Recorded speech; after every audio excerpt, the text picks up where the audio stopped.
My wife and I, both 38-year-old, moved house after 9 years of living in the same place. It's been emotional as it was, where she gave birth to our children, 8-year-old and 3-year-old, and we've made memories there as a family.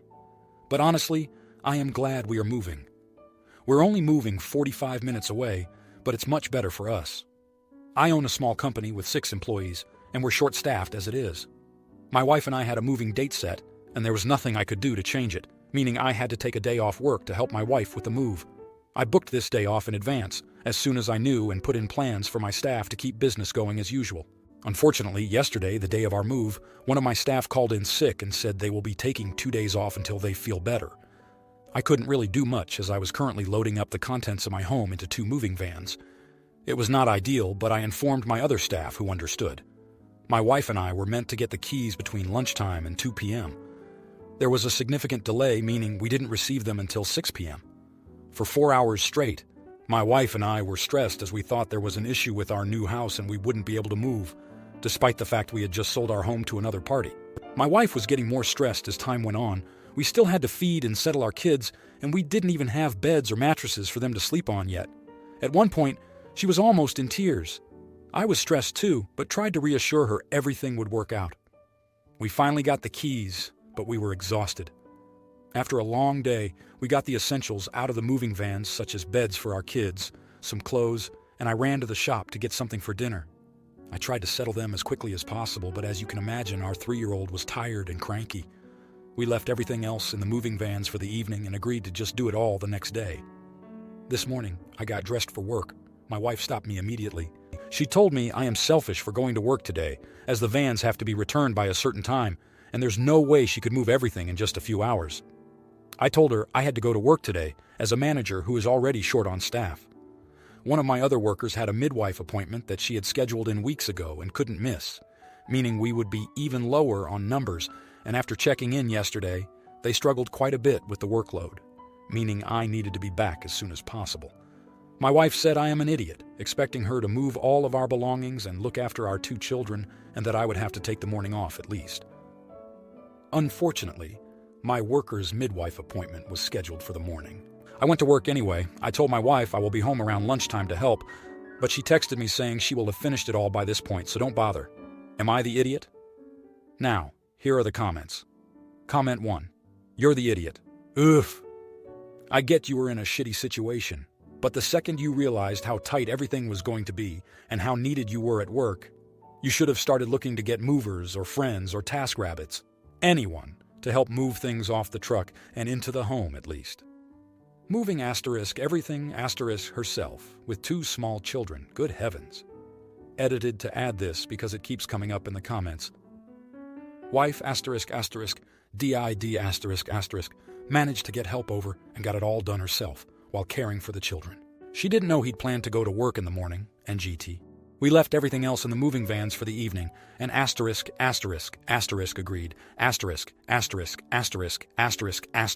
to just do it all the next day.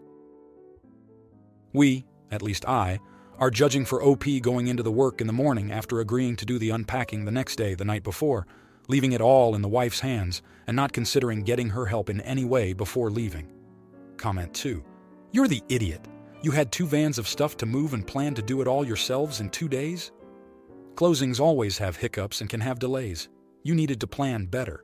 Either plan for additional days or have movers. I read your comments about how it was unintentional that everything fell on your wife, and that you didn't need movers until everything fell apart. And all that's great, but it all boils down to the fact that you went to work and left your wife to deal with everything on her own, You know, there's a pretty famous saying that the road to hell is paved with good intentions. You need to do better. Hell, go on the local neighborhood FB page and hire college kids to come and unload the trucks if you can't get real movers, or call all your friends and ask for help. Anything is better than what you did. You need to apologize like your life depends on it. Comment 3. People like you piss me off. You came to Reddit to get our opinion, and the overwhelming majority finds you're the idiot. Yet instead of acknowledging this, you double down and try to defend yourself in the comments. I see from your replies that the only person you deemed was a fair assessment was from someone that claimed you weren't the AH. Either get off your high horse or get off this subreddit. Now, for the next story. Sister, 22 years old, and I, 26 years old, lost our mom 20 years ago. Mom had a lot of jewelry, and she had it in her will that we would each get specific pieces of it. Dad remarried a year later to Jane. My sister considers Jane her mom and Jane's daughter, Nora, 23 years old, her sister. Due to her feeling like they were just mom and sister and not step, my sister has given away all the jewelry she got from Mom to Jane and Nora. I always refused to let them borrow pieces from me. Jane always rubbed me the wrong way because she said my mom was not my sister's mom anymore, and she was basically a stand-in until her real mom, her, Jane, could come into my sister's life. She said it was disgusting that I would think it a bad thing for my sister to share pretty jewelry with no real meaning with her family. She said I was the one who was rejecting a mom and sister. My sister has nothing left from what Mom left her. When she was graduating high school, she was upset about not having anything to wear, or so it appeared, and she asked if she could borrow a bracelet. Mom left me. I was like, sure, just give it back after. But my sister gave it to Jane after, and it took months for me to get it back. I told Jane I would escalate the situation if I didn't. Everyone, meaning Dad, my sister, Jane, and Nora, thought I was shitty for that. Now the necklace has become an issue. It was Mom's favorite piece of jewelry, and I have always worn it. I wore it on my wedding day. My sister is aware that it was Mom's favorite, and she has seen photos of her wearing it. She wanted to borrow it to wear on her wedding day. I was like, no frickin' way. I told her I had made it clear after the graduation incident that she was never borrowing another piece off me again. And I told her that if she wants something of Mom's to wear, she should take back the stuff she gave away. My sister lost it with me and started yelling that I have always held it against her, that she didn't hold Mom on a pedestal and reject everyone who came into our lives after. She said I had no right to throw that stuff in her face. I didn't. And that she should be allowed to wear something of Mom's to her wedding, just like I did when I got married. She broke down and told me I was selfish and awful, and I took pleasure in doing this to her, and I sucked and had ruined her wedding. Am I the idiot? Now, here are the comments. Comment 1. Your sister was 2 years old. She had fewer memories of your mom. Jane is the real idiot for brainwashing a small child with such nastiness as a stand-in mom until the real mother comes along. I pity your sister for being taken advantage of, but you are correct to deny her use of it. It will never return to you. Jane has probably sold all the other pieces and guilted your sister that was what she needed to do to be a good mother. But the reason she attacked you is that she is confident of your love. If she were to blame the person really responsible, her mom, then the fear of hurt, condemnation, and rejection is too great. She knows, at some level, that isn't genuine love, it's conditional. Maybe as a child, Jane guilted her into thinking she, as a child, had to win Jane's love with gifts. Asking for those gifts back means that she loses her mother figure now. Take pics of your jewelry. Insure it if it is valuable. Install a good safe lock where you secure it when not wearing it. Jane might convince her to try to steal it to keep her mom happy. Comment 2. Not the idiot, it's your jewelry. If your sister valued the thought of owning something that belonged to your mom, she should have kept her pieces instead of giving them away to someone who had no real meaning towards the jewelry in terms of sentimental value. If she understands the sentimentality of having your mother's jewelry, she should have promptly returned your bracelet, not given your bracelet to your stepsister without asking you. You can't trust her. Either her own sense of propriety is warped, or your stepmom/sis have some undue influence on her. She can get hers back or deal with it. The biggest AH here are stepmom/sis to manipulate a child who lost their mother to just take somebody else's jewelry passed down from a relative. I hate the term how it's used most of the time, but here gold digger is very much appropriate. Comment 3. Info. Why can't your sister borrow the things she gave away to Jane and Nora? Not the idiot. I specifically asked this question because I was curious about your sister's motivation to nag you about your jewelry. Also because it appeared that your stepmother set her up to get the necklace and keep it for herself. My advice is that if you don't feel familial ties with your father, sister, and step creatures, go low or no contact. It's pointless to bind yourself in ties that don't exist.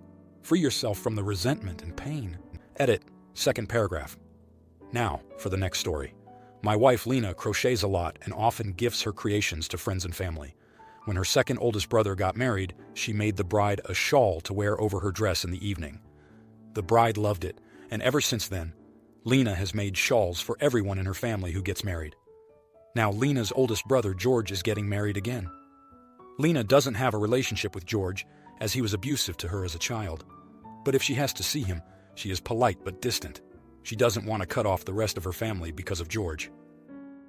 I work with George, and while we aren't friends, we are friendly at work. Lena encouraged this. When George got transferred to my team, I was going to request a transfer to avoid exposing Lena to George, as my team often has get-togethers with our significant others. As it is a family wedding, Lena's mom asked her if she could crochet a shawl for George's fiancée, and Lena agreed.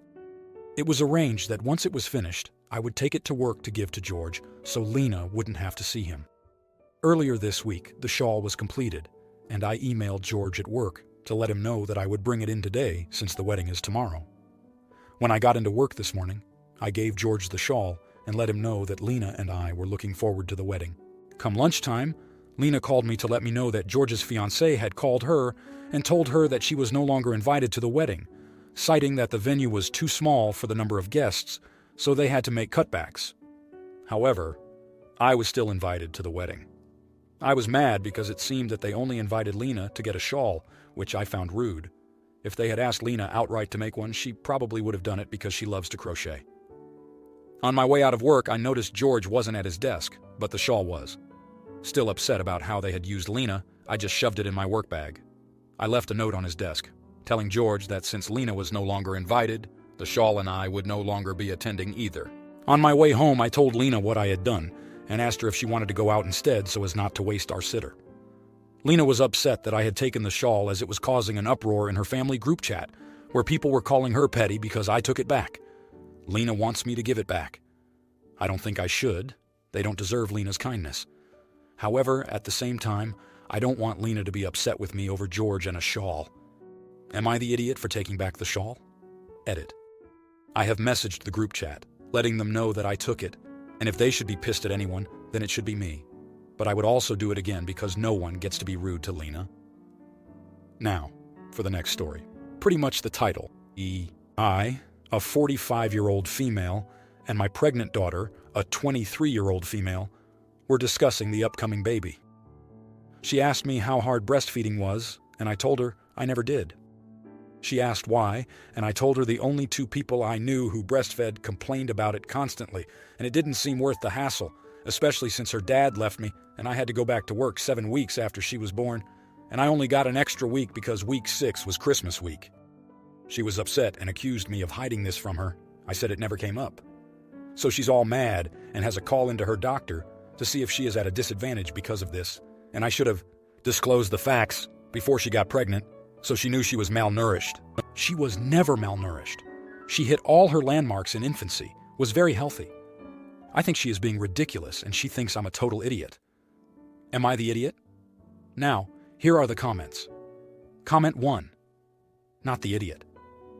I think in modern culture there's an obsession with breastfeeding which is really unhealthy. The whole breast is best thing has made people a bit kooky. The truth is that fed is best. Your daughter, since she's pregnant, must be reading about the benefits of breastfeeding and is now feeling bad, probably driven a bit by pregnancy hormones as well. A lot of mom guilt can accumulate when you read all these blogs and books and whatnot. But you're not the idiot. If she hit all her milestones, then she's not unhealthy. She just needs to chill, though probably don't say that to her. From a new mom who struggled with breastfeeding and eventually figured it out. Comment 2. Not the idiot.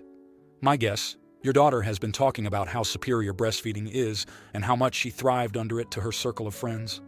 I'd guess she probably also judged one or more other moms for not doing it. Now that she knows the truth, she's upset because she built her self-image around it. She probably accused other people of malnourishing their kids with formula. It's a whole thing. People do for some bizarre, self-important reason. * edit. Can't believe I have to say this, but the thing here is referencing being a jerk to other parents. Not the act of breastfeeding. Comment 3. Not the idiot. And good Lord, she needs to grow up or get over herself or something. How insufferable. Many babies weren't breastfed and they turned out just fine. I wonder what she would think if she realized there is a whole generation of babies fed carnation milk out of a can lol. Is she also the type who says that her baby will never eat a French fry? Or a goldfish cracker because they are unhealthy? Wait a few years and she might get knocked down a peg or two by her own experience. Or she will push everyone around her away with her drama and antics, one or the other. If you like this video, you'll probably like these too. Also, while you're here, please consider subscribing. It's your support that keeps this channel alive and allows me to make better and longer videos. Have a great day!